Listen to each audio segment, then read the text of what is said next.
Yeah, we're coming to your city. Gonna play our guitars and sing you a country song. We'll all be flying higher than a jetliner. And if you want a little bang in your yin yang, come along. Come on along and welcome aboard Indiana Sports Beat, coming to you from the Golf Club at Eagle Point Studios. As always, Dustin Schutte joining me. Jim Coyle here as always on this Thursday. It's a little rainy out there today, but that's okay. It's springtime and it's not freezing. The birds are chirping, and that'll work for me. Dustin, how you doing, brother? I'm doing good. It can't rain on the draft day parade. I'll tell you that. It's NFL draft coverage tonight. I'm excited about it. I always watch some of the 30 for 30s that ESPN has produced on it before the draft. It's a fun night, so I'm excited for tonight. It doesn't matter what the weather is outside for me. Well, and Forrest took the words that I was thinking earlier. I was thinking about this, and I never really used to think about it, but until you start watching that stuff, whether it's the 30 for 30s or the actual draft night, and then you go back. It's not changed a person's life. It changes families' lives. Yes. And it could some for decades. Yep. I mean, it's serious, but it is beyond a big deal. The NFL draft, it has grown to be its own entity, its own show. Its own night where people come from out of town, fans come in. It is, but that's what the NFL was the best at always. They turned their own draft into a show. But you mentioned something in the before we came on that this could be Indiana's best draft ever. You know, most of us have just been thinking about Jamar Johnson and Whop Phillier. But they've got a couple other guys that have a shot.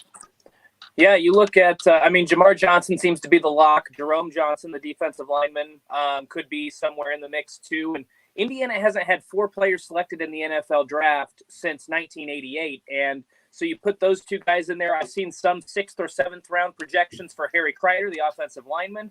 And then, as you mentioned, if you throw Whop Phillier and Stevie Scott in the latest projections from CBS, those guys were both undrafted free agents. But in the 7th round, anything can happen. So if one of those guys wiggles in, Indiana has had 3 draft picks in the same draft a couple times in the last 2 or 3 decades. But if they get to 4, this will be the best one in over 30 years. And what another notch under Tom Allen's belt to say, hey, you can come here, get developed, and go to the NFL. I know we've talked about on this show for a year or 2 now about how Indiana is no longer just a place to go play football. You can go play football, contend now for Big Ten championships, and then go to the NFL draft. So it's going to be interesting to see. We won't probably see a lot of those names until that Saturday, until day 3 of the NFL draft. But that's just something for Indiana fans to keep an eye on. Yeah, I don't think they get to 4. Not being negative, I just don't. Right. Stevie Scott is the one. Running backs are always a dime a dozen in the NFL. And he just, I don't see him being signed, to be honest with you. He just has not done it for me, but who knows? Maybe there's somebody that has this need, and it's more about what they need. But we'll see. But these drafts, this is going next year, probably going to definitely see at least 4 guys drafted, if not more. And then their 4th, I don't see this not being a trend. Right. With Indiana. It goes back to I've talked about this 3 or 4 times. I've got this chart on Indiana's recruiting that you can see how it just keeps moving over 20 years. You can literally look at it, and it's not zigzagging.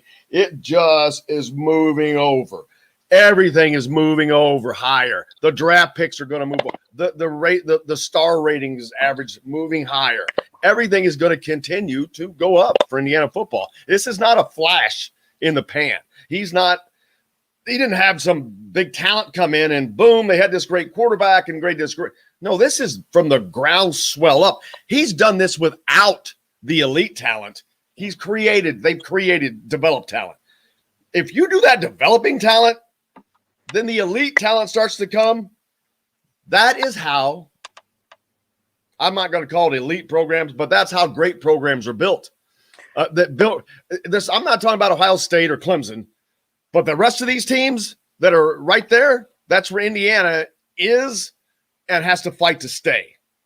I think what you basically described to me is a program like an Iowa or a Wisconsin, teams that are continually getting to bowl games. They're averaging 8 to 9 wins per season. They're constantly in contention for their division.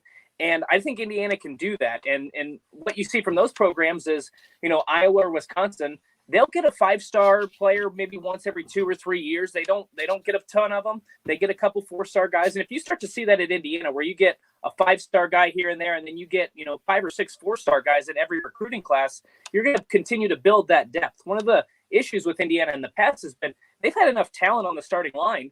But the problem is depth. So when somebody gets injured or you have to put in rotational players, that's where other teams have been able to take advantage. And Tom Allen's done a great job of developing that kind of depth. And I think that they can. I think Indiana can be an Iowa or a Wisconsin. They're not going to win 10 or 11 games every single season, but why can't you get to a bowl game? Why can't you compete in the Big Ten East every year?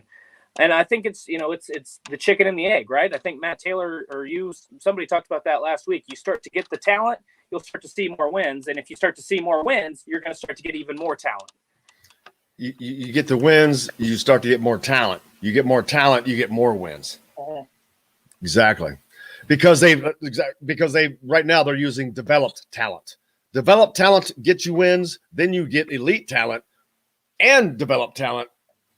Then that brings more wins. Alan hitting us up on the YouTube, and you can do that too. Just find us, Indiana Sports Beat Radio. Reach out and sign up there so you don't miss an episode. Hit toggle the notifications, and I'll send it to you. He asked us thoughts on the Kramer kid from Northern Illinois, defensive tackle, who's transferring in. I honestly wish I would have known more. I did, because of everything that happened with the pandemic last year. I didn't see much of him play. So, but I mean, if this is a kid who has starting experience, it doesn't matter so much, especially at a place like Indiana where you played. It doesn't matter where. I don't think it matters. I don't care what school it is where you played. If they're taking you, there's a reason. Well, there's a reason, but also Tom Allen, we've noted he has an ability to develop talent. So there's no question in my mind, if he has that experience along the starting line or somewhere along the road, then he's going to be just fine. He'll fit into that defense without much of an issue. I promise you that. Yeah, I'm trying to find. I remember was that the kid that I was looking at yesterday that was transferring. There's so much keeping up with right now with this stupid transfer portal of basketball and then football, and because there's not as many that's not happening as much on football, which it should be, because you've got 125 kids over there as opposed to 13. But we've been focused on this basketball because it's been so hot and heavy. I'll try to pull that up, but Alan, but great question. Thank you for it. And thanks for following along. Tim points out that there are 5 quarterbacks going in the top 10. Well, that's not unusual. Those are the guys. But it does amaze me though. Teams' needs are teams' needs. And I don't care how good you are. If they need a left side defensive tackle, and the quarterbacks are there, this team is going to take a left side defensive tackle. Yep. If they need an edge rusher, and we're going to talk about that stuff with Matt Taylor today, like what do they need? How the thought process and all that stuff goes into it, and how the football programs, the college, do you develop relationships with kids that come there and all that type of thing? Let's see. Viper hitting us up. Is it football season yet? Man, we're talking about it. So that's a great point, but how often have you heard us or anyone talking about Indiana football in, is it May yet? April. Almost May. Today, happy birthday. Happy heavenly birthday, Mom. Today would have been her birthday. Happy April 29th. So, yeah, it's the fact that we're thinking fervently about football season. And I've been thinking about it for a while. I am thinking about that. I don't want to make the drive, but I am going to make the drive. I cannot wait to go to Iowa City The first thing, well, it won't be the first thing, but the first level of importance is I want to see the kids wave and everyone wave. Yeah. That is just, I'll probably get goosebumps talking about it. I mean, that's the greatest thing going on in sports, to me, and all of sports. I love it. And to be able to hopefully see that and be a part of that would be, like I said, that gives me goosebumps thinking about it. But that game is huge, gigantic. That is the start of the season. It's a Big Ten game. It's on the road. It's the Gary Barta Bowl. There's so much. Yeah. But just forget about all that crap and get back to the football. They have to win that game, even though to me, you have to win that game and set the tone. We can't have all this talk and blow them up and talk about them challenging Ohio State. Uh-huh. You have to go to Iowa City and win that game. You've got to show you are different. You're here, and this. And I know people are going to say, "Well, they did this last year." Nope, this is this year. This is this year. You've got to do this every year. That's what these contenders do. But you've got to go out and do something now. This next level thing, and going to Iowa and beating Iowa is that thing, because you need that to start this year, because Indiana, to be a top team, you got to have that win, because you've got Cincinnati coming in 2 games later. If you get those 2 wins under your belt, you are automatically a top 10 team that is going to be hard to bump out of the top 25 the rest of the season. So there is so much importance and optics to those things. Yeah, I couldn't agree more. And the fun thing to me is, you mentioned, it's Tom Allen and Indiana have an entire offseason to think about how Gary Barta and that college football playoff selection committee snubbed them from a New Year's Six bowl game, how they didn't get much respect from the Big Ten. And then again, the other aspect of this is, if you go back and you watch Iowa, the first 2 games last season, they got beat by a bad Purdue team, and they got beat by a good Northwestern team, but they started the season 0-2. So I would make the argument that if you're going to catch Iowa, if you have to play them in the crossover game, playing them the first game of the season is probably the best time to get them, especially when they have to replace so much talent at wide receiver. Spencer Petras he's an okay quarterback. He's not a great quarterback. We'll see if he takes that next step.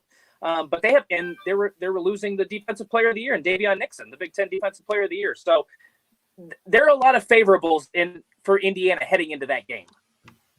Yep, and Iowa does not seem to play as well early on in the season. Got to take a break. When we do, I think when we come back, Matt Taylor join us. We'll talk about draft day. It's draft day. You're listening to us from the Golf Club League of Point Studios, brought to you by Andy Moore Honda. We're coming back. More Indiana Sports Beat Radio right after this. Hey, Hoosier fans, whether you're looking for a new or a used vehicle. Hey, John, even when you come in, let's don't do the 3 bars. I hate the 3 bars. That's fine. I'll just start doing it the other way. You can just put you can just put yours up in one. Yes, there you go. Perfect. Now I don't know. Is Matt Taylor supposed to come on right now? I didn't tell him any specific time. Well, I'll text him right now though if he wants to come on right now. They need to know, and we need to know when they're coming on. So I know. I just didn't know if you scheduled their times or if I needed to tell them beforehand. I never talk to them. Unless, okay. I'll tell him he can come on in a couple minutes or at 9:40, whatever. Well, but we need to know what's he going to do, because if he's not coming on now, we need to know what we're going to be talking about. Okay. And from now on, ask him, just give them the time, and if they need to change it, we can change it, but we need to know. All right.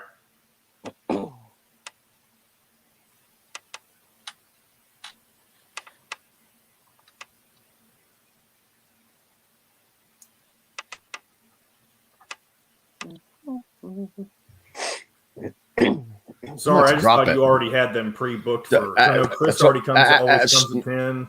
John, just move forward, brother. We're past it already. That water done went. I'm thinking I'm 10 minutes ahead already. All All right. Well, I'll text you if he switches it to 9:40, because he may or may not respond between now and when we come back. He will. He's awake. He's up. Dun,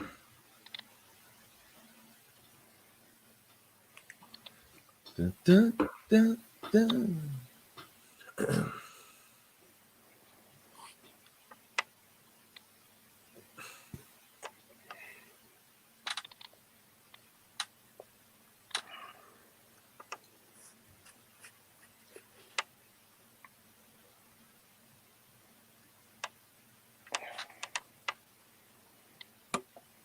Now, Chris does know he goes at 10, right? He's never gone any time other than 10. Correct. Okay. All right. Let me go ahead and bring us back. Welcome to your extraordinary destination, French Lick, West Baden, Indiana. You'll find great places to visit, to stay, to dine, and to play. We offer an up-close animal encounter with elephants and giraffes, lodging that is out of this world, world-class golfing, and a premier resort experience that is waiting for you on your next visit to French Lick, West Baden. This segment is brought to you by Bubba's 33 in Clarksville. Pizza, burgers, beer.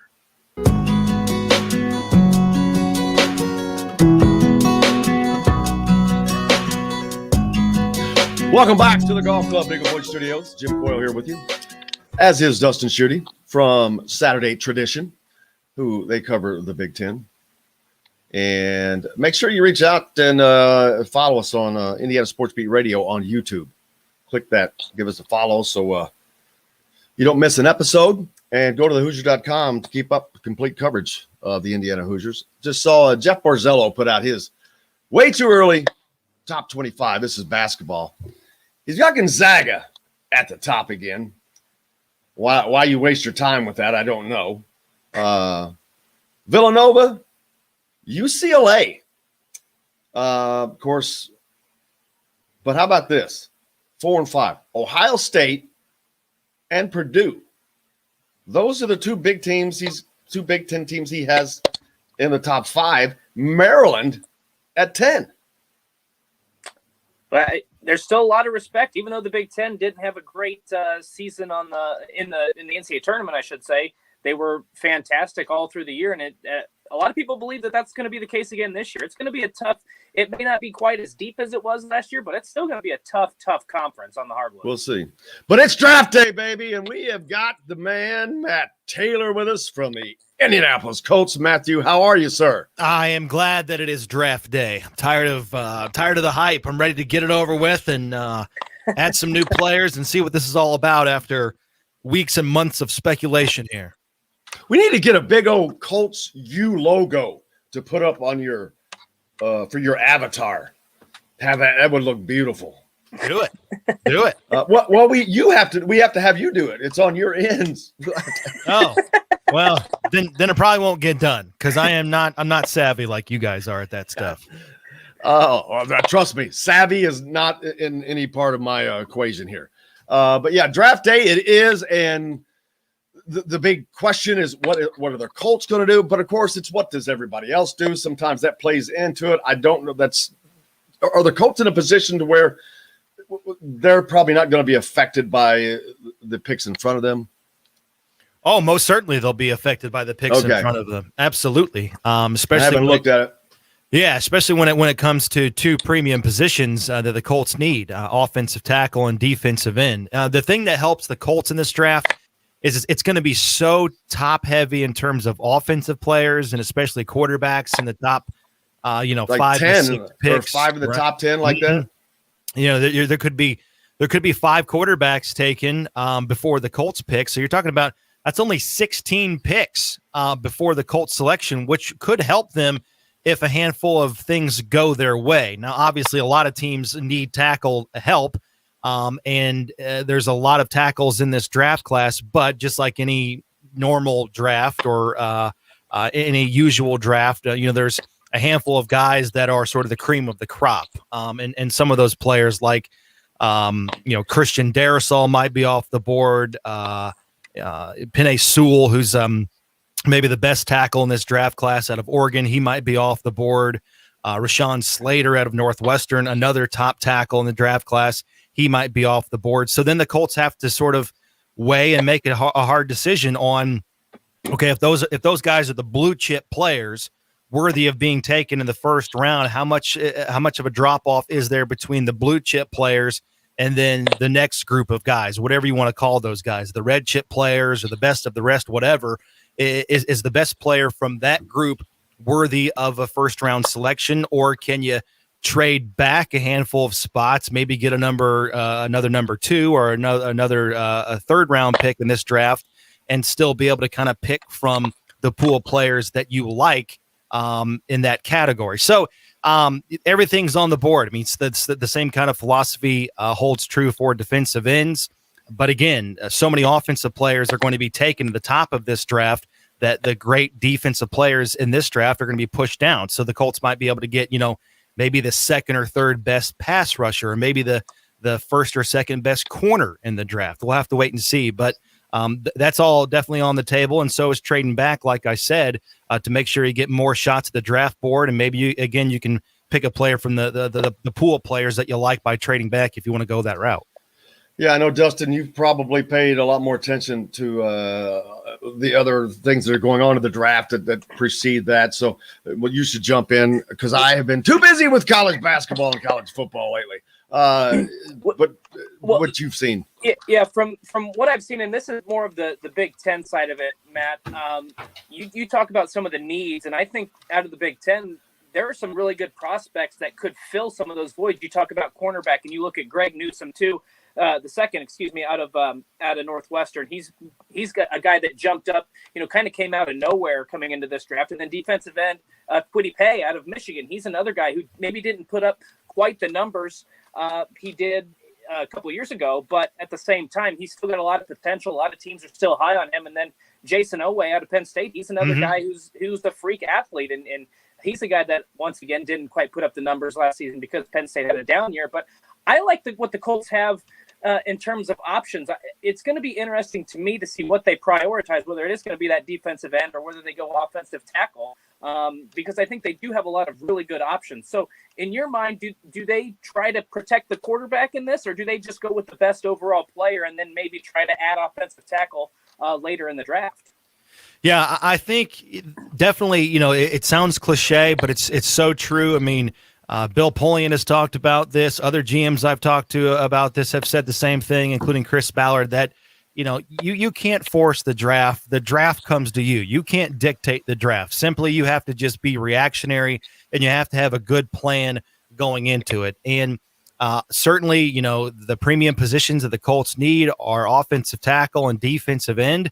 But just because Anthony Costanzo has retired, it definitely forces a need there. But just because you have a need and you select a player at tackle in the first round doesn't mean you've solved the problem. You have to take the right player. That player has to match up with your board and where you're picking round by round. So it's going to be, again, going back to what I said about the tackle depth. It's good, but it's like I said, Slater is a great tackle. So is Sewell. Those guys are going to be gone. So then you have to match up. Are the best of the rest worthy of being taken there at number 21? Or if we know that there's a handful of guys that we like that we can probably get in the second round as well, you have to factor that into it on day 2 of the draft, knowing that defensive end maybe is not as deep. And so if we want to get a premium player at that position, we got to take this guy in the first round at 21.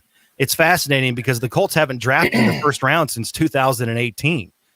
So you look at Chris Ballard's draft history. He only has 2 first-round selections since 2017. Malik Hooker with the 15th overall pick that year, and then Quentin Nelson, who's just he's a future Hall of Famer by all accounts at guard. But after that, he selected 10 players in the second round. So 2 players in the first, 10 in the second. And he's hit very, very well in that round. Guys like the guys that immediately come to mind, Braden Smith and Darius Leonard and Paris Campbell and Kamoka Ture. So it's going to be really fun tonight. Defensive end is, again, not as deep, but there's some players like you mentioned that are really, really interesting because they all have traits, but there's not like a home run, pick like a Chase Young or a Myles Garrett at defensive end. These are guys that have kind of flashed, but all have kind of caveats, like Gregory Rousseau or Kwity Paye out of Michigan, Jalen Phillips out of Miami. He's got a little bit of an injury history.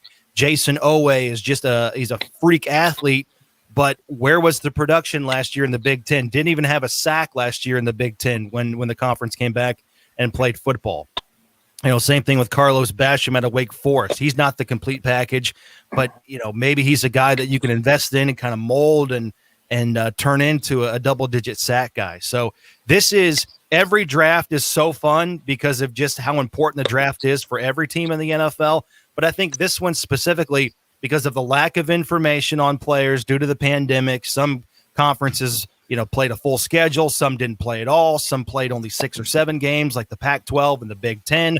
Plus the medical information isn't nearly as complete as you have in other years because of the no combine this year in Indianapolis, and just so many quarterbacks taken in the top 5 or 6 picks. That's going to be fascinating as well. So it's a really important draft for the Colts. You say that every year, but because you need tackle, because you need corner, and because you need defensive end, those are all premium positions. The Colts are built for success. They just need a handful of pieces, and they got to get it right in this draft class. And Matt, I want to touch on something that you kind of talked about here, and that is, the fact that the Colts are taking more picks in maybe the second and some of the later rounds. There are only, a few guys that you would say are maybe gold jacket guys, Hall of Fame guys in each and every draft that you know for sure. So it seems to me that based on what you're telling me and what we've seen in the past few years is that the Colts kind of have this figured out. It might be better when there's that drop-off and there's not a guaranteed home run pick that you're going to have to maybe have a few more picks and try to have a wider pool to gauge and because you have a better hitting percentage. Do you think the Colts have this figured out? And is this unique to the NFL? I mean, has any other GM or organization kind of worked this the same way Chris Ballard does? The Colts have 38 picks the last couple of years. Since 2017, they've drafted 38 players, which is 4th most in the NFL. And by far, picking 10 players in the second round in that span is by far the most. And so, they've done well for themselves with this strategy. But again, it's such a catch-22, and I think every year is a little bit different. I think in 17 and 18, when Chris Ballard's trying to revamp the defense and kind of, take the Colts as a team that was 4-12 into a contender and take a couple years, you need 9 and 10, 11 draft picks to kind of bring in the talent that you want, the guys that you're prioritizing that you can build with going forward. I think this year, again, we've talked about this in the past, you bring back 19 or 20 starters out of 22 guys on both sides of the ball on offense and defense.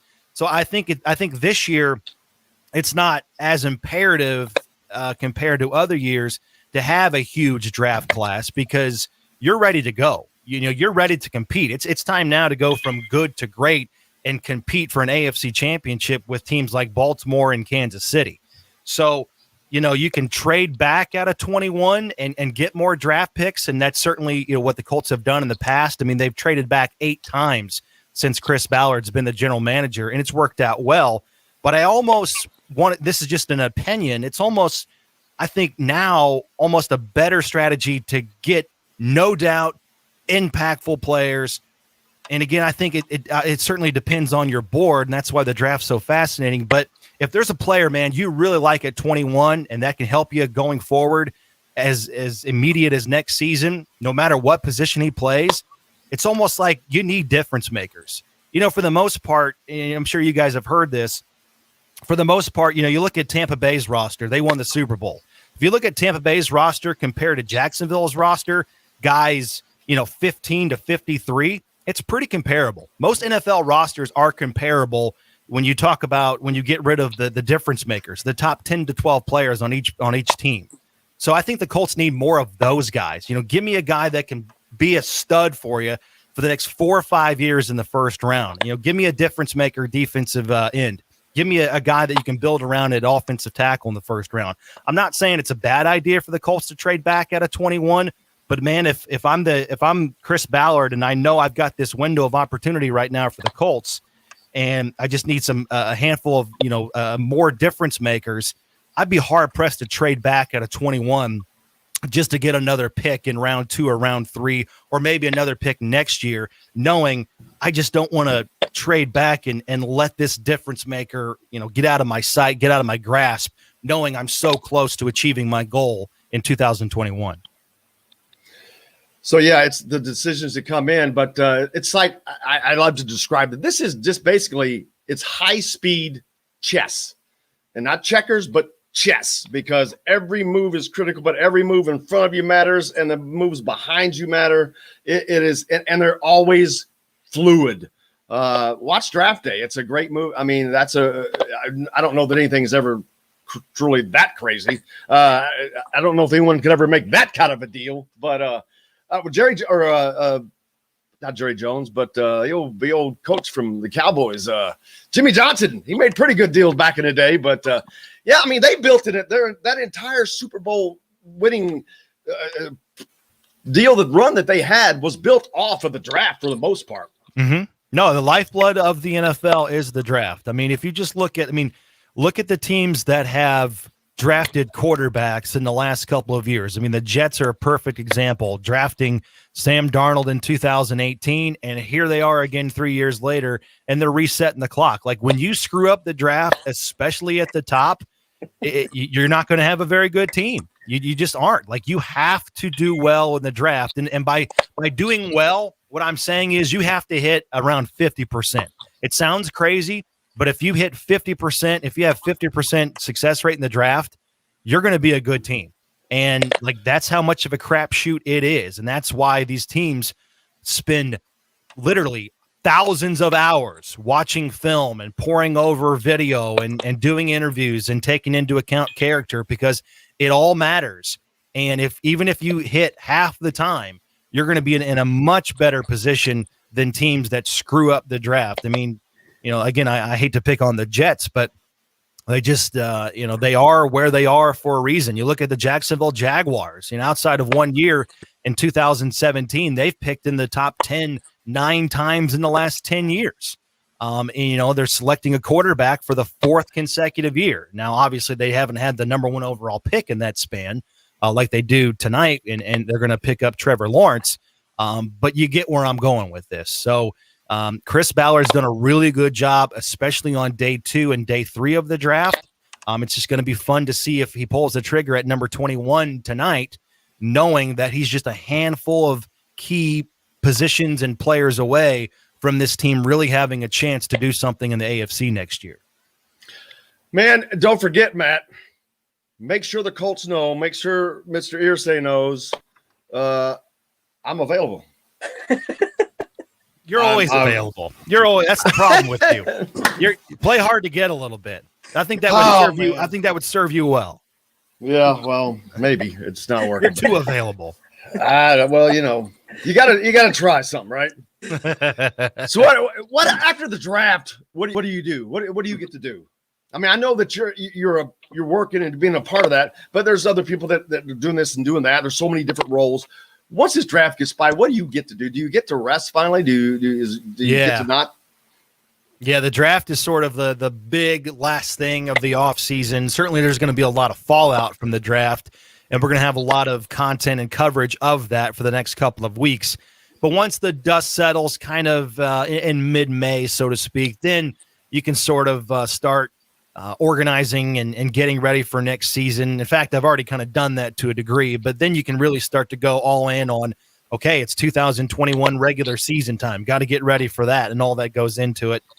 Plus, that's when I'll start to take a little bit of time off and vacation and rest up, recharge the battery, and get ready for the grind of training camp, which starts in late July. But June and July, you won't be seeing a ton of me in terms of Colts stuff because that's when I like to sort of disconnect and spend time with the family and do stuff with friends and kind of just focus on life instead of football, which obviously comes the next 6-7 months after the summer. Well, we'll talk about fishing in June and July. Yeah. Or whatever. Or when are you coming to Bloomington, by the way? Hopefully in May. Sometime in May. Trying to get down there sometime in May. How long has it been? Since January, since the season ended. Yeah, it's been a while. That's amazing. It was actually the weekend after, so it was the divisional round. No, yeah, the divisional round of the playoffs, NFL playoffs. Look forward to getting you down here and getting you out. I look forward to. I need to get out. Trust me, I need to get out. So it'll be good. You might be the only person that I can beat in golf right now. Well, that's because I don't play, so it's a forfeit. That's why I was guessing at that. That's why I was just totally guessing and hoping that was the reason that you sucked right now, because you haven't been able to play. I'd rather paint my shed with a toothbrush than play golf. That's how much I disdain golf. No offense to people that like. I get why people like golf. Oh, I'm not into the full deal. Not for me. It's just not my thing. I don't have the patience for it. I'm like 9 holes. Yeah. After that, it's like, all right, man. I could be doing something. It starts. Yeah. After 9 holes, it wears on me. Yeah. But, I mean, I could meet you in the clubhouse. You know, I could be the guy with a hot dog at the turn for you. But no, I am not going to get out there and create divots for the groundskeeper guys, because that's exactly what I would do. Exactly. Plenty of those. Well, man, I hope the draft goes as planned, whatever that means. Yeah, me too. It never does. It never does. That's why whatever that means. It's all. I mean, this day is absolutely excruciating because we've done it. You know, we've put in all this work now for months. And then we get to the day of the draft, and it doesn't start till stinking 8 o'clock. And the Colts aren't going to pick until probably 11:30. It's absolutely excruciating. And then you got to work all night, all morning, and get ready for day 2. It's just a long weekend. But it's like I said, it beats having a real job. You know, I'm not digging ditches here, so it's all good. It beats having the guy that you're wanting to take it in the one right before. Oh, it happens all the time. That's why you have to be so prepared. That's why you have to have your contingency plans and your board organized to the absolute T. And, position groups affect what you do all the time. I mean, that's just sort of the basic elements of the draft. You know, if you have a position of need that you need to address this off season, and that position group starts to get a little bit thin, and you can go and get, 80 to 85% of another position group in the next round or by trading up, you got to do it. And, Chris Ballard has proven that. We talk about how many times he trades back, 8 times since 2017. He's also traded up 4 times, and he did so for Jonathan Taylor last year. And we know how well that's worked out at running back. Absolutely. Matthew, I cannot thank you enough, brother. I hope you have a great night tonight. And I wish you an early get to bed, but I don't know if that's going to happen. It ain't going to happen. We can wish, we can hope, but it's not going to happen. But well, you know what? Hopefully by next weekend. If I'm awake, I will text you when they pick and say, I'm here in spirit with you, my brother. I need all the spirit help I can get. You guys are the best. Thank you, sir. Have a great night, brother. See ya. Matt Taylor with the Colts on draft day here with Indiana Sports Beat Radio. We got more coming up. Let's talk about some IU basketball and more offers out, and the Pacers with Chris Denari will join us later. We'll be back with more to the Golf Club at Eagle Point Studios, brought to you by Andy Moore Honda right after this. Welcome to your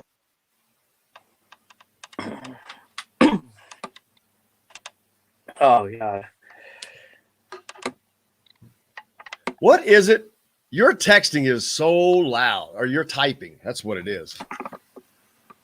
Is your thing moving or something? It's every time you're typing, it's always, we can clear. Whenever you're on, it just clicks all the time. Or it's rocking or something. Are you talking to me? Yeah. No. You don't type?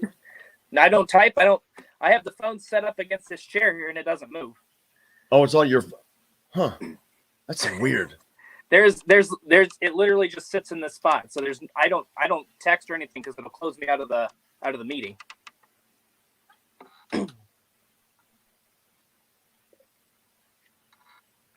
It's your fucking chair. My chair's squeaky? Jim, remember they said about the F words. Yeah, my bad.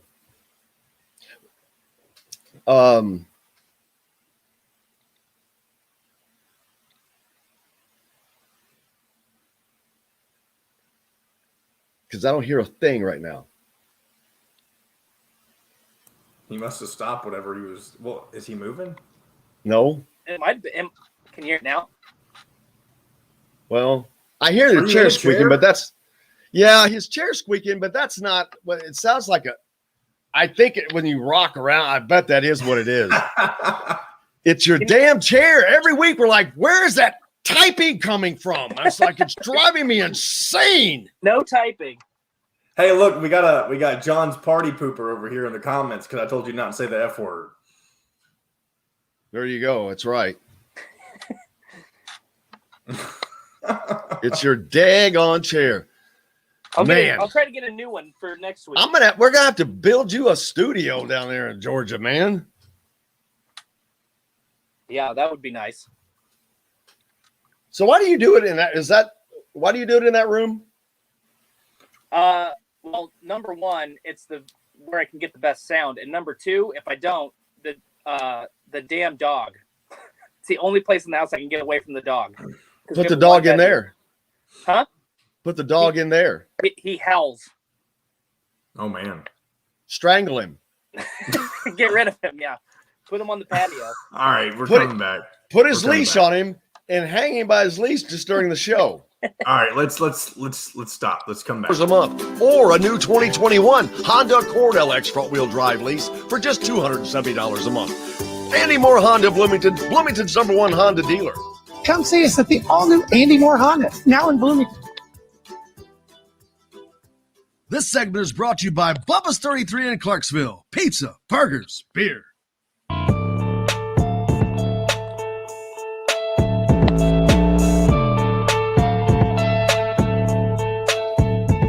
Welcome back to the Golf Club at Eagle Point Studios here on this Thursday. Jim Coyle with you as always. Dustin Schutte from Saturday Tradition. Also with us. Indiana continues to hand out offers on the basketball side of things, and not just 2023 or 2022 class or 23. They're still going at it in the 2022 class, and they have been busy, and you haven't heard a lot from them because they've been out on the road. And you've had great football news for IU with the McCulloughs. Talk about that real quick before I get to the basketball side. Yeah, McCulloughs. This is I've called it the Triple Crown for Tom Allen. And the funny thing is, getting the Dustin to flip was not the hard part. That was the easy once his brother transferred, from what I've understood. That once his brother transferred from mine, he's like, oh, that's it. I'm coming. So yeah, and once Dylan McCullough took the job, he was Dustin was asked, are you gonna go to IU? And he emphatically said no. It's gonna be fun beating him for 3 or 4 seasons while I'm at Ohio State. And then Deo was the first to commit, and I think he's a 2023 prospect, and I think he's a 4-star or 5-star athlete right now. So he was the first, and then you had Dylan McCullough Jr. or the second to announce his transfer from Miami of Ohio to Indiana, and then then it becomes a family affair, right? So it's huge news. It's not quite as surprising because it is a family situation. But I'll tell you, I think that leads to, these high 4-star, 5-star kids, they know other kids, and they're going to be talking with them. And I think that's a great piece for Indiana's future recruiting. It's going to be huge for Indiana and Tom Allen. So you've talked about on this show, once you get that first 5-star guy, you're going to start to see more. Now, it's not going to happen where you're getting 3 or 4 every year, but you might get 1 every couple of years because they know it's okay to go to Indiana and compete for Big Ten titles. And this is that next step. These guys are highly ranked athletes. These guys are picking Indiana over Ohio State. And again, I know it's a family affair, but when other prospects see that, and when you are able to be a coach and go out on the recruiting trail and say, hey, look at this talent we got coming in. Look at the number of 4-star guys we got coming in. Look at the high 3-star guys. That's going to be more attractive. And then we even talked about today, Indiana could have 3 or 4 players selected in the NFL draft. That's going to be appealing. So it's all starting to fall into place right now for Indiana. All 3 of these commitments are huge. And I expect as long as Dylan McCullough is on that sideline in Bloomington, there's going to be a lot of success there for IU. And you're going not just on the field, but in the recruiting rankings, they're going to continue to climb. This is just the beginning if they stay, if he sticks around for a couple of years.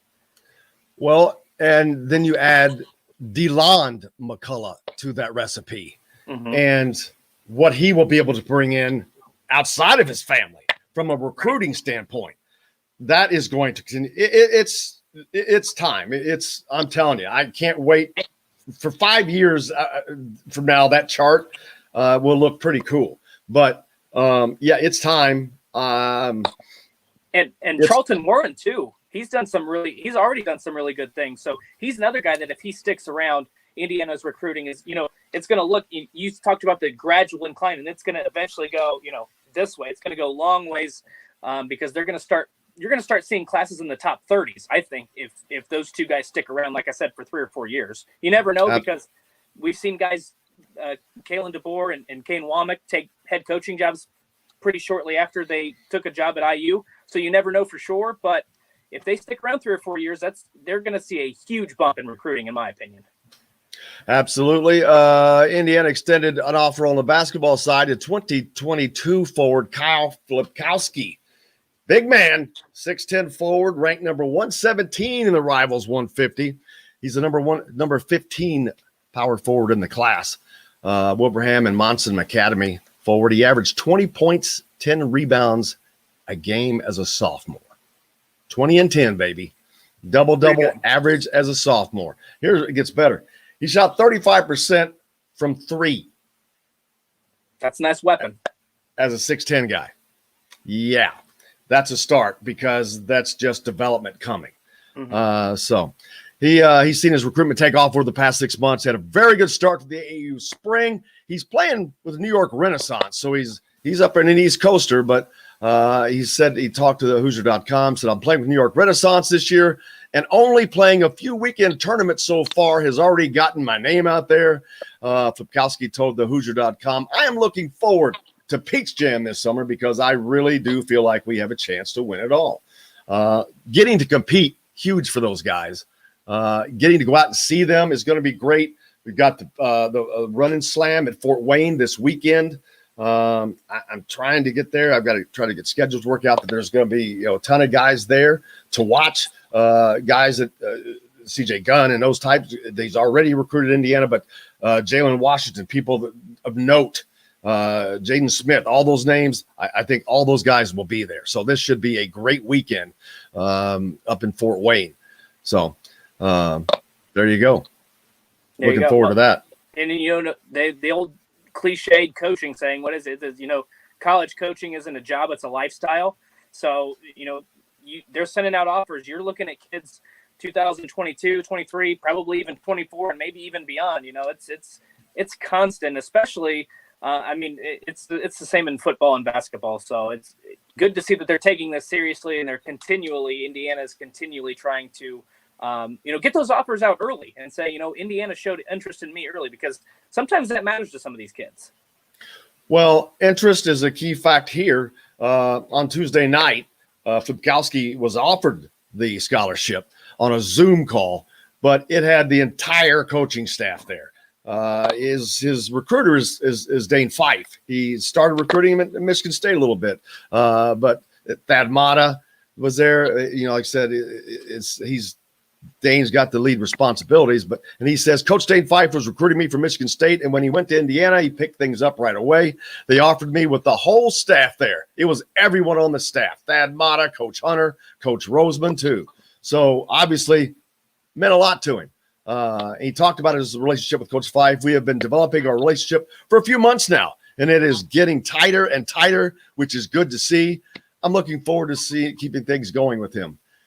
Dane is great at that, and man, yeah. I mean, you can never tell. I mean, you hear that stuff all the time, but that is a player that Indiana has not had in a long, long time, and they have desperately needed for a long time.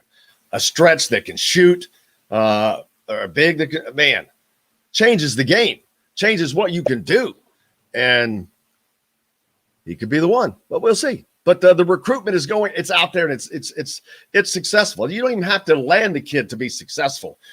When you're recognized and acknowledged as these are the tops, it matters because you're going to get your share. They weren't getting their share before because that was not being recognized. It's about to change big time. Yeah. And I mean, Indiana still recruited well, basically, maybe not up to Indiana standards, but they still recruited well, basically just on name alone. But now you're adding name to that personality that Mike Woodson brings and that entire staff brings. And then you got, the expertise of Thad Matta there, and Dane Fife's been doing this a long time, and obviously Kenya Hunter. And so it's. Well, just think about this. This kid is on a Zoom call. Yeah. With Mike Woodson, who he just saw on TV last week getting his jersey signed on the middle of the floor in Madison Square Garden. Thad Matta, Dane Fife, and you can stop right there. The others, not that they don't matter, it's just that was a big three-headed monster right there. Mm-hmm. And it's a lot of attention. And they know that because they're talking to kids, and some kids, oh, yeah, I got offered, the assistant coach offered me. Oh, wow. Yeah, I got offered. Everybody was on there. Matters. Yeah, it does. They talk. If you want to go back to Indiana's recruiting, I'm not going to say when the offers, but I know a lot of the recruiting was not being done by the most profile figure. How's that? How's that for PC? How's that for PC? I wonder if anybody's going to be able to crack that code. I wonder if that's how's that for PC? Yeah, there you go. But it matters. You want to feel wanted. You have to feel wanted because you're expected to give everything once you arrive. Well, you've got to feel wanted. And and with kids, it starts, they're leaving their homes. They're leaving the security of their homes. Well, they've got to find security elsewhere. Right. However, they find that security, whether it's through their basketball coaches or their teammates, it doesn't matter, but they've got to find that security. We all need that community. You know what I wonder? I wonder in if this was under previous regime, we'll say that, but I almost wonder if there was a thought that recruiting was going to be easier because he was at Indiana as opposed to at a mid-major. But in my opinion, it gets harder because you have to land better talent. Nobody expects Dayton to land the 5-star guy. I mean, sometimes things like that happen, especially with the exposure these teams are getting now. Well, but you have to recruit harder. They landed 2 of them after Archie left. Did they? I didn't know that. And Obi Toppin. Well, I knew Obi Toppin was, but I didn't know he was a 5-star guy. Yeah, he wasn't, but I'm just throwing him in there. Right. And Obi Toppin after Archie left. Yeah, just throwing that in there. But it seemed to me like like I said, he was able to get some talented guys on name alone. So there had to be this thought that it was going to be easier to recruit at Indiana because you just threw the name out there and people would flock to it. And in some cases, that's probably true, but you have to do that. You have to show that you care. And like you said, that's what this staff is doing right now. And guys are taking notice. Yeah, and they did not land 2 5-stars. It was 2 top 50 players. I think 5 stars are the top 25. I think are 5 stars. So they were 2 top 50 players. But that's still good. Pretty good. A lot better than it had been. But focus is here and expectations. What are people's expectations for next year? What I already see some of them are like, oh yeah, they're going to contend for the Big Ten championship, and you know what? I have 0 expectations. For one, you have no idea what the team is really going to look like yet. You know who the players are on there, but until it gets out, and no, I'm not going to just throw a blind prediction out there. We have to see how the Big Ten is going to be. Right. Who's on what team? Who's on first? What's on second? I don't even know who's on what teams right now. So making predictions of finish, that's effort in futility. No idea who's got what yet at the end of the day until July 1st, until that deadline hits. And you really just kind of basically you set yourself up for disappointment, because I think a lot of people expect, and I'm going to be one of them. I said it before. I think Indiana will have the talent to be a top 5 team in the Big Ten, but why put that expectation out there? Because you don't know what's going to happen. This is still, you got to remember, this is still year 1 for Mike Woodson and this staff. So there's going to be some growing pains.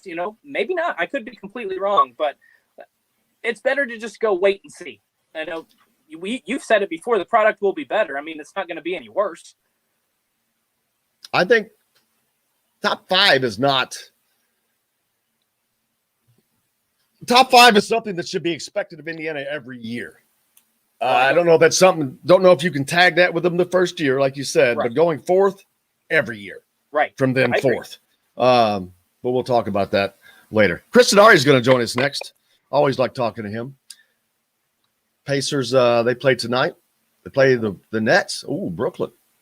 KD, bringing it in. We'll be back with more from the Golf Club Eagle Point Studios right after this. Hey, Hoosier fans, whether you're looking for a new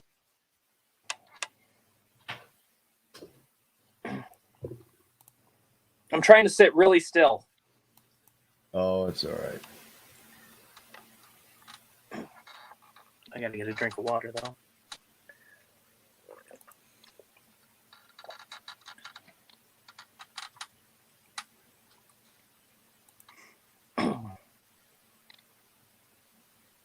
I'm actually kind of happy I don't have to watch the game tonight.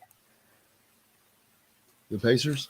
Yeah, because I'll be doing the draft stuff. My God, Oh. they're going to get – I think they'll get smoked.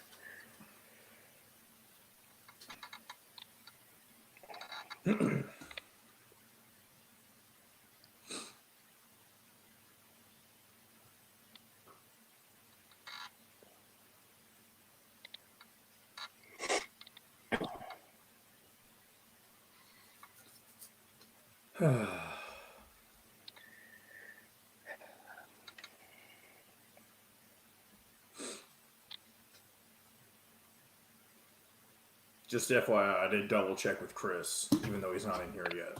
He'll be here shortly. He always shows. He'll tell you if he's not. Is this up to date? Here he is.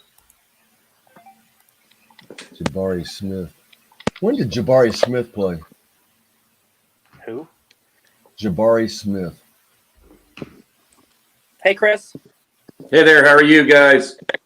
Hey, Mr. Denari. Good. I just got to turn this off.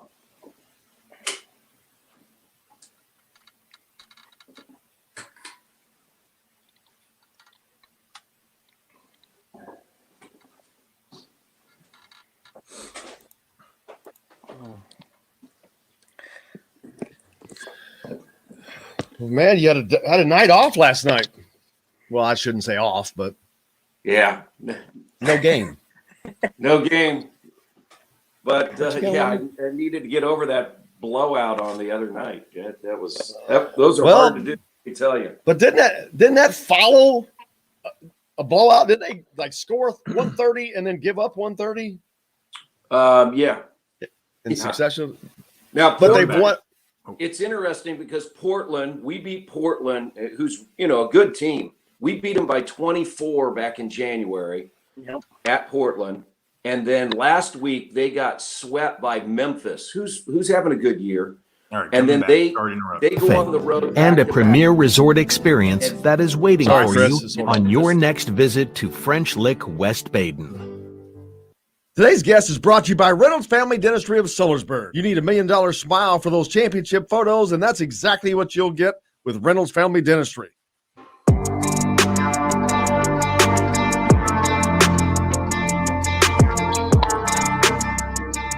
Welcome back to the Golf Club at Eagle Point Studios on this Thursday. Chris Denari joins us now as the Pacers are off last night, but they got to get ready for tonight as Brooklyn comes to town. Chris Denari joins us. Yep. Chris, how are you? Brooklyn Nets. They're playing well. They're the best team of the Eastern Conference. They don't have James Harden right now, but they do have Kevin Durant and Kyrie Irving. Blake Griffin is playing well for them off the bench. So this will be another tough test. We knew that last week you had 3 wins, but they were against some of the lesser teams in the NBA, and you knew the schedule would get tougher, and it did. And the other night, the Pacers had all kinds of problems with Portland. So we'll see what happens tonight, guys. Yeah, I was talking to Bob Kravitz yesterday, and the great thing though about the Pacers, they've had so many injuries. They have just been besieged, and yet they battled. They're right there. Yep. They're still continuing to battle. Where any other team, and they could use this, any other team would be tanking. Yeah. And they are fighting, and you got to give them credit because they're fighting down to the wire. And you have to respect that, because in this day and age, there are so many teams that would just easily go, "Hey, dude, just let's lay off a little bit." Yeah, no, that's the DNA of the franchise, and it really starts with ownership. And I know there are a lot of fans. There are a lot of fans that would rather see at times your team lose so you can get a high draft pick. But I'm just not convinced that that's the way to go. There's been so many teams in the NBA that have faltered with that reasoning, with that strategy. And I just don't think it's good for your fan base. I've said this before. Fans will say, "Hey, we want you to not play so well, not win games so you can get a higher draft pick." And then you challenge them and go, "Hey, will you come to the games? Will you watch the games?" "Well, I'll watch them, and I'll come when you're better." So I just don't think that, especially in the Indianapolis market, the Indiana market, there's great respect for the game. I think you just got to continue to fight and continue to, put pieces together to be a winning franchise. And we know what that takes. If you look back at the history of the Pacers, the Reggie years in the late 90s leading into the finals appearance in 2000, making it to the Eastern Conference Finals a number of times in the early 2000s, 2012, 2013, 2014, being a step away from the NBA Finals, losing in 6 games and 7 games to Miami. So this franchise has been able to put that together without blowing it up. And I assess that that's what they'll do again. Do they have to be better? Sure they do. But I just don't think going out and losing games, and as you said, Jim, tanking is what this franchise needs to do. Chris, I'm so happy you brought up 2012, 13, and some of those years with guys like David West and Paul George and George Hill and those guys, because I look at this team right now, and it looks to me like, and I believe I have this date, the 2010, 11, or 11, 12 team, the team that made the playoffs with a losing record, but then that's what kind of catapulted them up to the next level, where they were able to take that next step and challenge Miami to get to the Eastern Conference Finals and the NBA title. Do you get that same feeling that they might just be one piece away, and that one piece might be a healthy roster with TJ Warren next season? I mean, I look at this team, and I know that they have some deficiencies, but I think that for the most part, you look at even some of the guys on the bench who have stepped up, O'Shea Brissett and Edmund Sumner and Gogo Batadze. I like this team a lot. I think they're just one key guy away from being a really good team in the East. Yeah, you're right, Dustin. That's the frustrating thing, because I too do like this team. I like the makeup of the team. I like the guys on the team. I think if all is healthy, they fit together. And, I was reading something the other day, and we always talk about TJ Warren and how much the Pacers miss him. And you forget that last year he was the Pacers' leading scorer. Yep. I mean, even though he wasn't an all-star and Domantas Sabonis was, you could argue that TJ Warren was the best player a year ago. And he proved that in the bubble when he averaged 30-some points per game and, single-handedly won some games for the Pacers before they got swept by the Heat. So I'm in agreement with you. I'd love to see this group healthy. Now, I guess every team in the league could say that. This year there have been a lot of injuries. But let's point at the Lakers.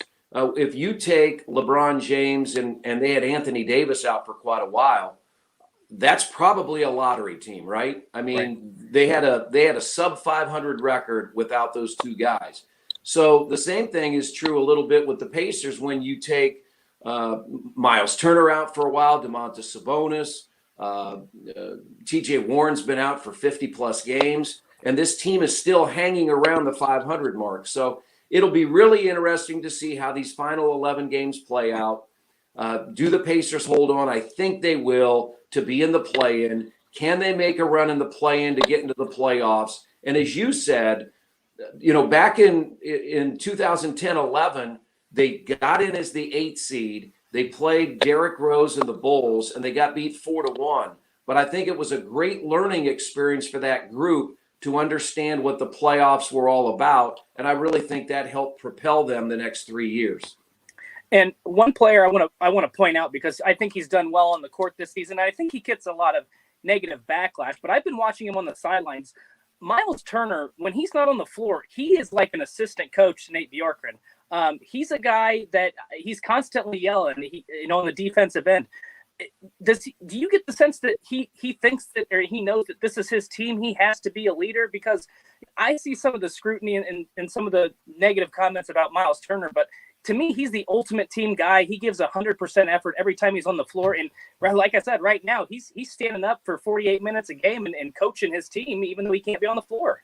Yeah, I absolutely agree with you. I mean, he's a guy that has great pride in the Pacers franchise. I mean, he is the longest tenured Pacer. This is his 6th year. This is where he's grown up. This is where he's become a man. He left Texas after his freshman year. Left his family to come to Indianapolis. And so I think this franchise is really, really important to him. I'm not going to say it's more important to him than it is the other players, but he's been here from the start. So I agree with you. He takes great pride in what he's been a part of. And that's the thing that he said has been most difficult for him this year in year 6. This is the first time that he's ever been a part of a team that's been below 500. Because remember, and this is where I guess the fans' argument would be, the year that Paul George was hurt and the Pacers didn't make the playoffs, they were able to get somebody like Miles Turner, but they got him at 11. It's not like they got him at pick number 4 or pick number 3. I still think if you draft from 10 to 15, you can still get a good pick. And the bottom line is if the Pacers make the play-in yet don't make the playoffs, they will still be in the lottery and they will still have a top 14 or 15 pick. The issue for the Pacers has been they're usually picking in the 20s, and that's, you're going to hit on some and you're going to miss on some. So again, I think back to Miles. He's been a great ambassador for the Pacers franchise. He's a really fine young man, and he wants his team to win, and he wants his teammates to do well. Yeah, as they finish this season out, fans have 6 opportunities now. You mentioned there's 11 games left. 6 of those are at home. The Lakers, the last home game, I guess, that they'll have here to play this season. You got the Bucks and the 76ers on back-to-back games. So here's your chance, man. If you haven't, you got to get out there before the season ends. And looking forward to it. There was a comment earlier today was the draw for the European Basketball Championship. And Team B is the house of death, whatever that means.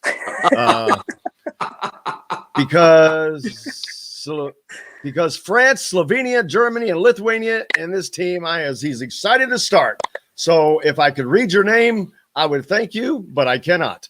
But we're glad that the European ball's rolling. But it's just great to see everybody excited about sports. Yeah, absolutely. Because last year we were like pulling our hair out right now.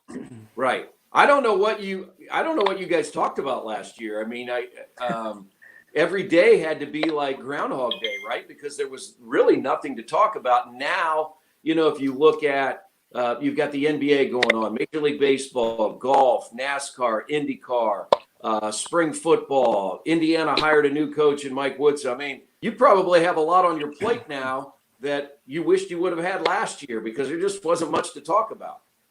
Dude, I had the most stressful month of my life, not just 2 weeks ago. It was like, whew. Yeah. So after going through the most boring year of my life, I just had the most stressful month of my life. So yes, absolutely. It has gone full circle, but go ahead, Dustin. Oh, I was just going to say it's got to be refreshing too, Chris, from going to the standpoint of, we didn't have NBA basketball, and we had it without fans, and now we're welcoming fans in.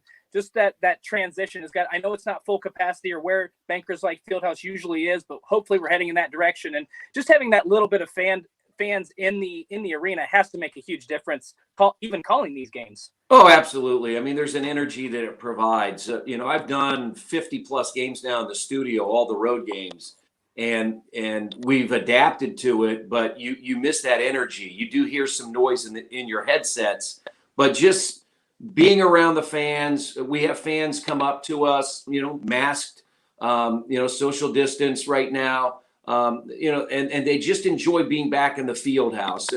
And for me, I was watching a game last night, Phoenix and the Clippers, and they were playing in Phoenix, and they've allowed more fans in the building. And it's a much different experience of watching a game on television than it was 3 months ago when there was nobody in the building and all you had was tarps around the lower level.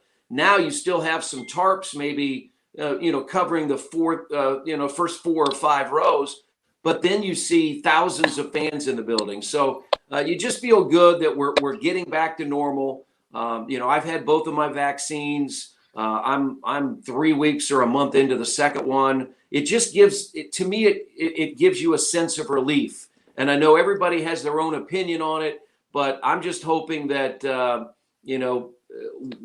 we just get back to normal. And so when the football season comes, whether it's the NFL or college football, we have more and more fans in the stands and feel like we're back to where we should be. Absolutely. You got tonight, you got the Nets coming in and KD. It's going to be a challenge for the Pacers, but hopefully they can get over it and you get back home at a nice easing hour and get to bed. That's right. And everything's all calm and everything is just all great and glorious. I hope so. That's the plan. Well, brother, I cannot thank you enough. You and Quinn have a great broadcast tonight. All right. Thank you so much, man. I appreciate you, Chris. All right. Thanks, guys. See you next week. The great Chris Denari joining us here on Indiana Sports Beat, and we've got more coming up. Jim Reamer will join us next. We'll talk a little recruiting as the Running Slam's coming up in Fort Wayne this weekend. You're listening to Indiana Sports Beat coming to you from the Golf Club at Eagle Point Studios, brought to you by Andy Moore Honda. Back right after this. Hey, Hoosier fans, whether you're looking for a new or a used vehicle.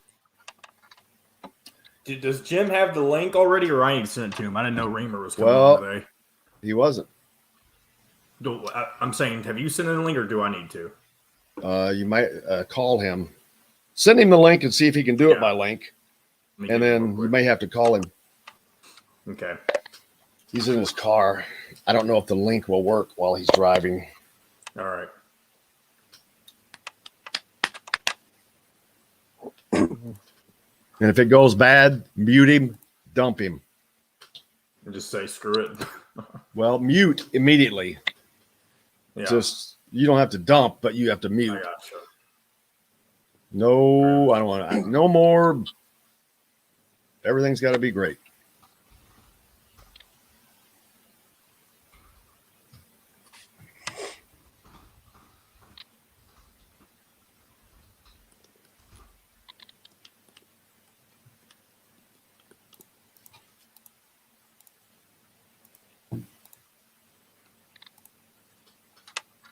All right, I sent it to his email. I'll send it to his phone, too, just in case.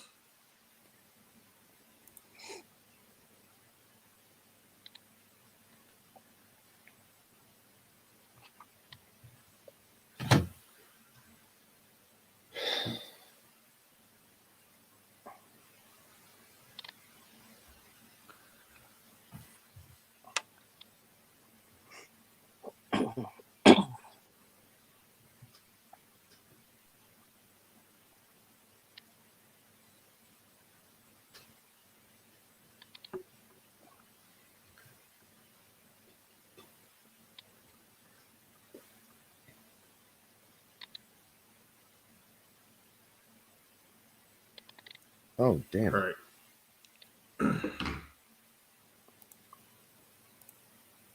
All right, I sent it to him, phone and email, and if he tells me he can't do that, then I'll give him a call and I'll hook him up to the the line in, and we'll see how that works. Say that again. I sent him the link to his email and his phone. If he says it doesn't work, then I'll give him a phone call. I'll actually call him and I'll hook him up to the line in and see if that works. Make sure he knows. I know. I just texted him. Okay. All right, we're coming back. Connect with your friends, stay in touch with your community, and know that you are not alone. Learn more at wearebroadcasters.com/hope, furnished by the National Association of Broadcasters and this station. Today's guest is brought to you by Reynolds Family Dentistry of Sillersburg. You need $1 million smile for those championship photos, and that's exactly what you'll get with Reynolds Family Dentistry.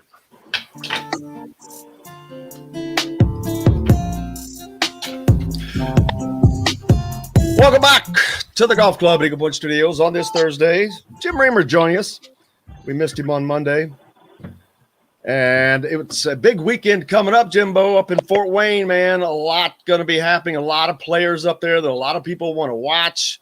Jaden Smith, CJ Gunn. I mean, there's just a list of guys that'll be up there. Are you been heading up to Fort Wayne, I assume? Yes, we will be. Hopefully you can hear me. Is this working out okay? You bet. Good.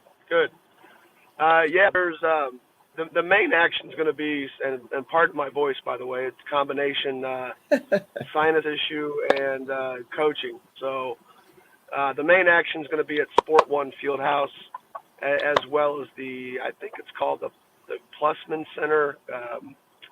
It's if you want the schedule, you can download their Gym Rats app for your phone. That'll give you the schedules, but you're looking at teams from pretty much all across the Midwest that'll be pouring into Fort Wayne. This is obviously an annual event that they've had since the early 2000s or late 1990s when they started this event in Lafayette, actually at Purdue's campus before the NCAA rules changed. But yeah, there's a lot of top competition, and anybody that likes that type of basketball will enjoy it, and just get to Sport One Fieldhouse. That's where a majority of it will take place.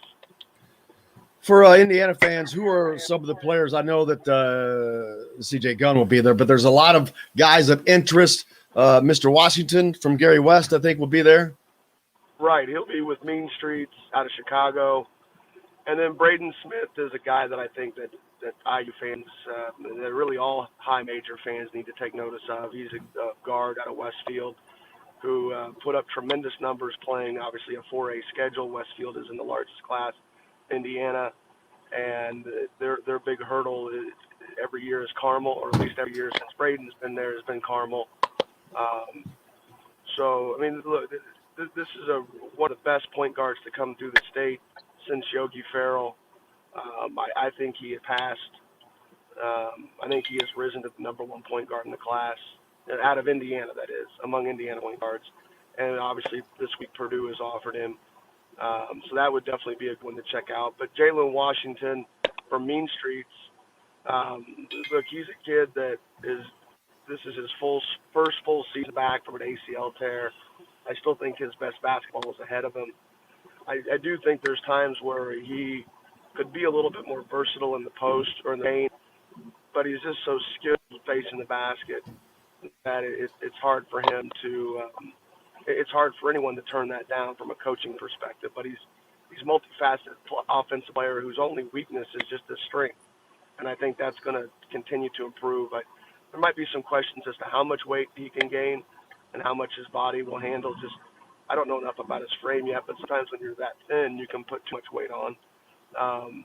But that's something he's going to have to ease into as he finishes high school and moves into college. But once he starts to get a mature body, he's got a chance to be pretty special. And you know, kind of along the lines of, I think he's got a higher ceiling than what Trey Lyles did, what Trey Lyles had coming through Indiana. And obviously Trey had a tremendous high school career and had a very good career at Kentucky and has stuck in the NBA. So if that's his floor, then if that's Washington's floor, then he's got a bright future ahead of him. Absolutely. In Indiana, it's tricky because you don't really know what you're going to have next year. Trey Jackson Davis, of course, will be gone. Rob Finney will be likely gone, but you don't know. There will be others because of this transfer portal. Undoubtedly, it's just going to happen. But you don't know what you'll have. I don't know that any teams will ever know now what they'll have. So that makes it somewhat difficult to recruit from the bottom, where Indiana has offered freshmen, and some teams are just going to recruit the portal, but it looks like Indiana wants to build for the future and use the portal both. No doubt. But Jalen Washington's a no-brainer. I mean, that's a kid that everybody's going to recruit, and you're still going to have guys that you're still going to have. Look, the extra year is not going to change anybody's ceiling at the college level, or the perception of anybody's ceiling. It's going to be the longer they stay in college, the more it's going to be held against them from like a draft perspective. So you're still going to have your fair share of guys that leave early, and that's going to open up, that's going to holes. And coaches are always going to lean toward talent, unless they think they're just one player away from, like one immediate impact player away from being a championship contender. Then you might see them, but it's not going to recruit, or it's not going to impact the recruiting of a Washington. And I know you weren't saying that necessarily, but you look at how aggressive they were with Gunn. Look, know the rules, and I don't know that Woodson would have handled it any differently, because he's going to take a lot of his cues from the staff that's has the experience in recruiting. But you look at a situation, how aggressive they've been with Gunn, how aggressive they were with Tamar Bates. I think this staff, like you said, Jim, is definitely going to continue to recruit the high school market, especially the top tier players, as they should. And they probably will handle transfers a lot like Knight handled JUCOs, which is, if we think we're one guy away or maybe a couple of guys away, then that need to come in and be immediately impactful. Then it'll go that direction. But I think teams that exclusively or that primarily recruit the transfer, I think they're going to have some issues, because I think they're going to have to really dumb down their system and be in a situation where they can't build a ton of continuity. So I don't know how many teams win a gaping amount of free agency, even at the NBA level, unless you're absolutely positively snagging stars like LeBron James and Anthony Davis. But teams that overall at the professional level of free agency tend to not do well, or tend to have a short shelf life. Sorry, it's hard to say. Coming up, what's the next domino that you expect to possibly fall? Any upcoming commitment that you may think that happens? Anything that would be of note? Well, I mean, we've talked about this on and off the air. Anything outside the state of Indiana, I'm relatively useless over. I think it'll be interesting to what Washington's recruiting process is going to be like. What he's looking to do something, before the summer. Before the summer gets here in July. I think a lot of these kids, especially who missed some time because of injury. Although I guess the time he missed, it was not during a recruiting period because of COVID. But I think that'll be one to look at, is what type of calendar does Jalen Washington put. But again, that's me looking at it from the state of Indiana perspective versus Indiana University. So I don't know the great answer to that as far as who they're looking at outside the state or what they're prioritized. I mean, they've got a number of outstanding offers. I would think size would be the main concern going forward, because, as you said, as Trace would enter, maybe possibly enter the NBA draft. Race Thompson's going to graduate and move on. That's a pretty big void for Indiana to fill, and I think they're going to have to really, really be aggressive with it in recruiting. So. Yeah, we talked earlier about Kyle Flipkowski, who extended an offer to big 6'10" kid who's got an outside shot. He shot 35% from outside, man. So that's a stretcher that you would definitely love to get. Well, and you look beyond the percentage too, because for one, you don't know how many times he was forced to take a shot at the clock. Now there's not as many.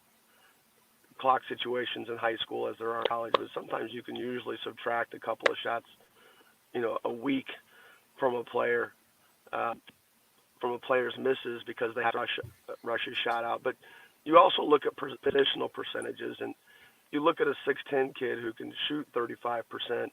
That's almost as good as a guard who shoots about 40, because you're creating a different type of gravity on the floor that the defense has to attend to, and they now no longer can, with a kid like that, they now no longer can just duck under things and play things closer to the paint. They've got to stretch out that position as well, and I think hopefully look